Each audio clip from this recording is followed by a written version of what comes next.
All right. Bonjour. Good morning. We are delighted that you are joining us for this press conference. With me is the Secretary General of the United Nations, Antonio Guterres, and on his left is the Executive Director of the UN Environment Programme, Inger Anderson. The Secretary General will make some opening remarks, and then we have time for a few questions. Sir, please. Ladies and gentlemen of the media, thank you very much for your presence. I want, first of all, to thank Prime Minister Trudeau for hosting the UN Biodiversity Conference, COP15, here in Montreal. I also want to thank China's Minister of Ecology and Environment, Wang Rongqiu, for his leadership as President and Chair of this conference, and to thank Canada and the people of Quebec for the warm welcome we are all enjoying in Montreal. This important conference brings the world to Canada to focus on the future of humanity's relationship with nature, our life support system. We are waging a war on nature. Ecosystems have become playthings of profit. Human activities are laying waste to unthriving forests, jungles, farmland, oceans, rivers, seas, and lakes. Our land, water, and air are poisoned by chemicals and pesticides and choked with plastics. The addiction to fossil fuels has thrown our climate into chaos. Unsustainable production and monstrous consumption habits are degrading our world, and humanity has become a weapon of mass extinction, as I mentioned yesterday, with 1 million species at risk of disappearing forever. All of this destruction comes at a huge price. Lost jobs, economic devastation, rising hunger, higher costs for food, water and energy, diseases, and a degraded planet. And that was the central message I wanted to give in this conference. Humanity's war on nature is ultimately a war on ourselves. Ladies and gentlemen of the media, that is why I called for a peace pact with nature, a bold post-2020 global biodiversity framework with quantified and targeted goals that address the root causes of this destruction and effective mechanisms of accountability. We need governments to develop ambitious national action plans that protect and preserve our natural gifts and put our planet on a path to healing. We need businesses and investors to put protection first in their business plans and invest in sustainable production and extraction methods across every link of their supply chains. And we need a dramatic step up in climate action. We have to recognize that in Sharm el-Sheikh, we are not able to address the central question of the emissions gap. But there were a few breakthroughs, and we can build on those breakthroughs. First, the creation of the Loss and Damage Fund and the recognition that we need to dramatically increase the shift to renewables and to reform the global financial architecture, particularly the way multilateral development banks operate. It's essential that multilateral development banks change their business model, accept more risks, and are able to leverage private finance at reasonable costs for developing countries through guarantees, through being the first risk takers in coalitions of financial institutions and other innovative financial practices. Now, climate action and protection of biodiversity are two sides of the same coin. And we need tough regulatory frameworks and disclosure measures that end greenwashing and hold the private sector accountable. And we need developed countries to provide meaningful financial support for the countries of the global south as custodians of the world's natural wealth following centuries of exploitation and loss. We need to ensure that developing countries have more direct, simpler and faster access to much needed financing. And throughout, we need to work side by side with the most effective guardians of biodiversity, indigenous peoples, first of all, local communities and young people, some of whom I met with today. And all the testimonies I received from civil society, from indigenous communities, from youth and women's organizations were very much in line with the principle that human rights must be at the center of everything we do in relation to the environment and at the center of the works of this conference. The sad truth is that we have made a mess of our world. We cannot pass the back to our children to clean it up. Let's forget the dreams of some billionaires, because there is no planet B, and it is only by investing in planet Earth that we can safeguard our future. It is time for the world to adopt an ambitious biodiversity framework, a true peace pact with nature, to deliver a green, healthy future for all, and I thank you. Thank you very much. We'll go to Stéphane Blake, Canada Press, in the back. If you could take your mask off, vous pouvez enlever votre masque pendant la question. Thank you. Oui, bonjour. Ma question. Good afternoon. You've said that financial institutions should enhance the protection of biodiversity. They should change their business models. In Canada, the 5 biggest banks are increasing even more their support. The Royal Bank of Canada has doubled its support to industry. What is the message you would like to give to these banks who are investing billions of dollars each year in gas and petrol? Our call is not only for Canadian banks, it's for the financial sector, generally speaking.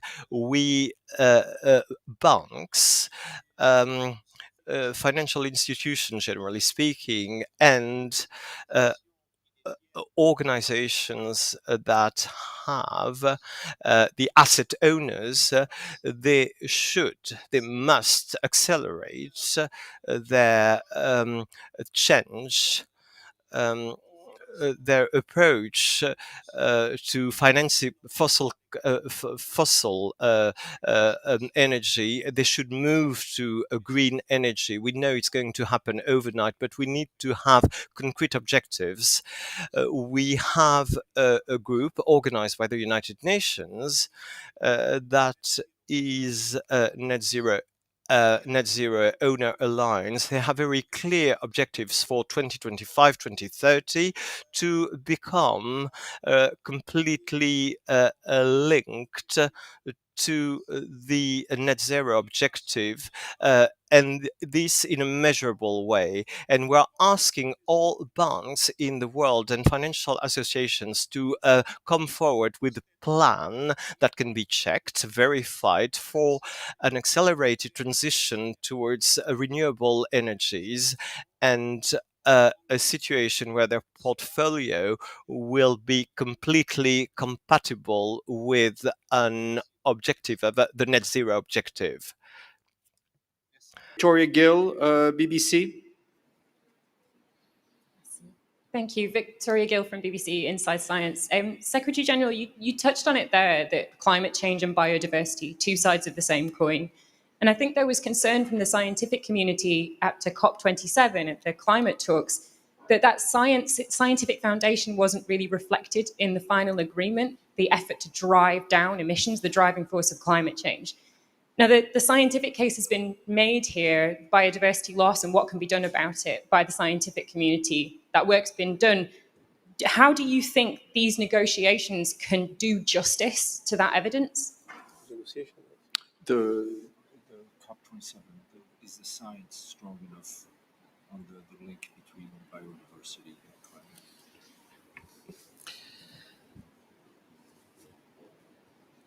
I think that science is progressing, and we should be able to expect much more than what we can have today. But there are very clear links that science has established. When climate change makes the oceans become warmer, that has a direct impact, for instance, in coral reefs. The bleaching of corals and the destruction of corals has a huge impact in biodiversity in the respective areas. And it's a threat, by the way, even for the fishing activities in related areas. On the other hand, there is a growing scientific demonstration that nature-based solutions are the most effective in addressing climate change. So I think there is a long way to go. We still need science to make important progress, linking the two things. But I think science has already demonstrated enough for us to understand that to defeat climate change is only possible if at the same time we are able to reverse the biodiversity loss. Thank you. And I think Ms. Anderson wanted to add something. Merely to add, this one. Okay. Merely to add that Target 8, which negotiators are currently negotiating, deals explicitly with nature's contribution to climate change and the impacts of climate change of nature. I should also say that the Sharm text actually does extensively recognize climate change mitigation and nature's role in this regard. And maybe the final point, just to say that nature-based solutions and ecosystem-based approaches are very much reflected in the CBD text that is being negotiated. So we are indeed seeing that bridge quite clearly.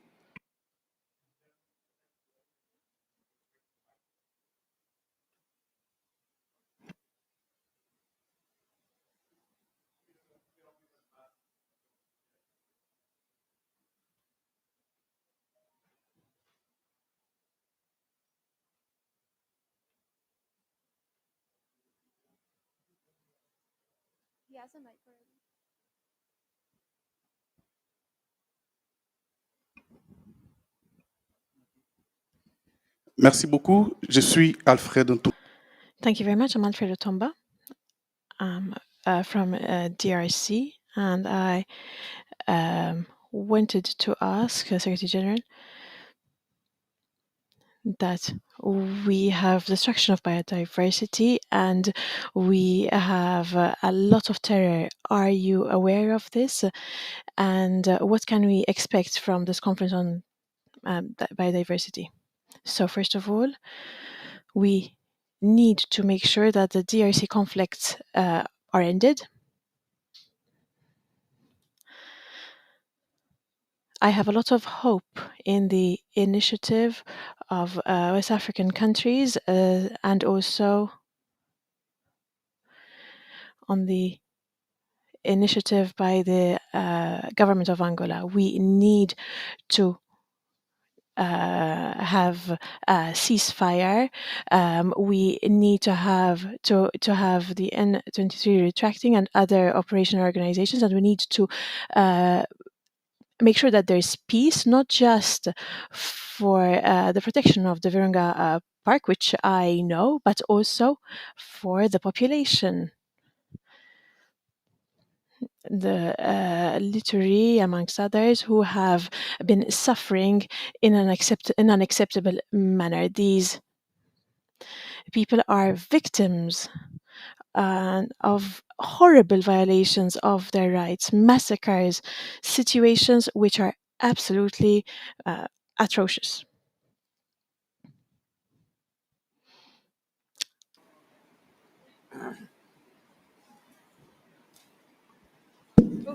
Thank you.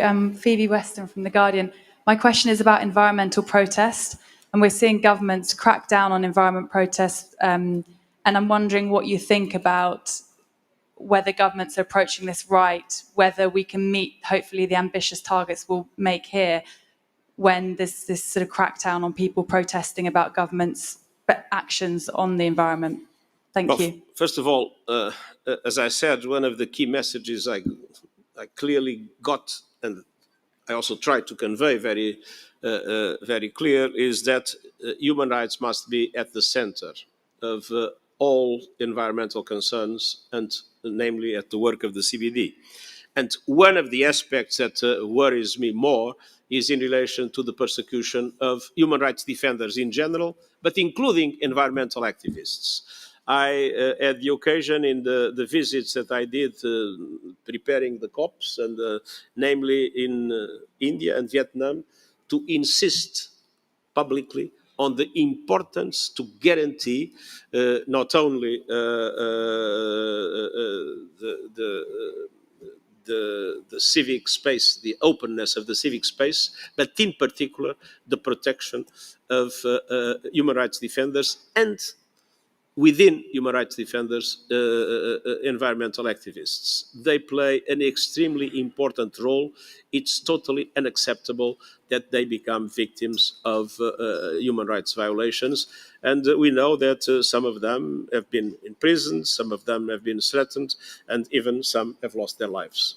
And not only because of governments, also because of some economic interests that see an obstacle in their action to their profit objectives that are totally unacceptable, because profits based on the destruction of nature are exactly the opposite of what we are discussing here.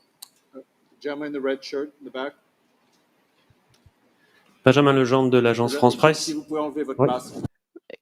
Could you please remove your mask? France Press, good morning, Secretary General. Do you support the proposal from different countries in under development on their proposal, and what can you suggest in order to have improvement? So I think that, first of all, we need to have efficient mechanisms in place in order to allow an increased mobilization when it comes to countries in development.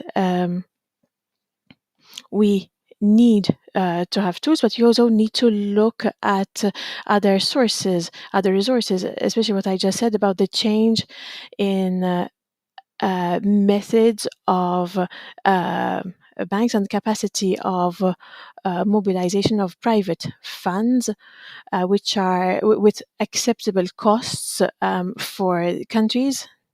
We need to have mechanisms. We need to have mechanisms where the private investor can also invest, and also to make sure that we have adequate elements. But it also depends on the members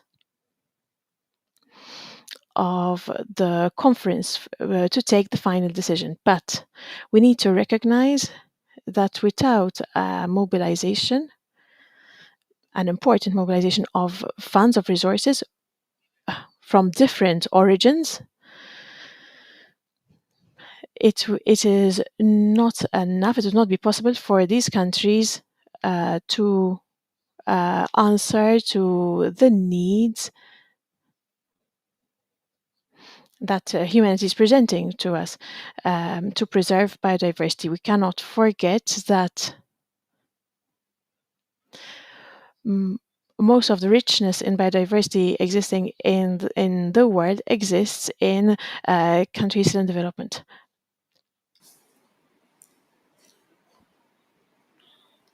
Merci, on m'entend, oui. Bon, donc Éric Pierre Champagne. Yes, thank you. So I'm from Quotidien Presse in Montréal. So you have very strong words when it comes to government, private sector. Do you have the impression that we're working in the right direction on biodiversity?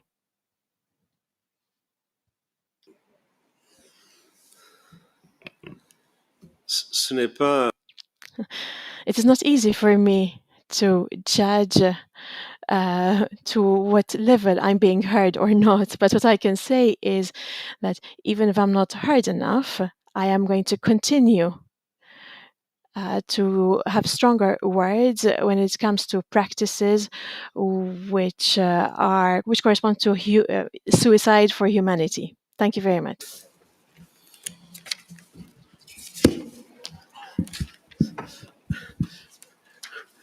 Ce n'est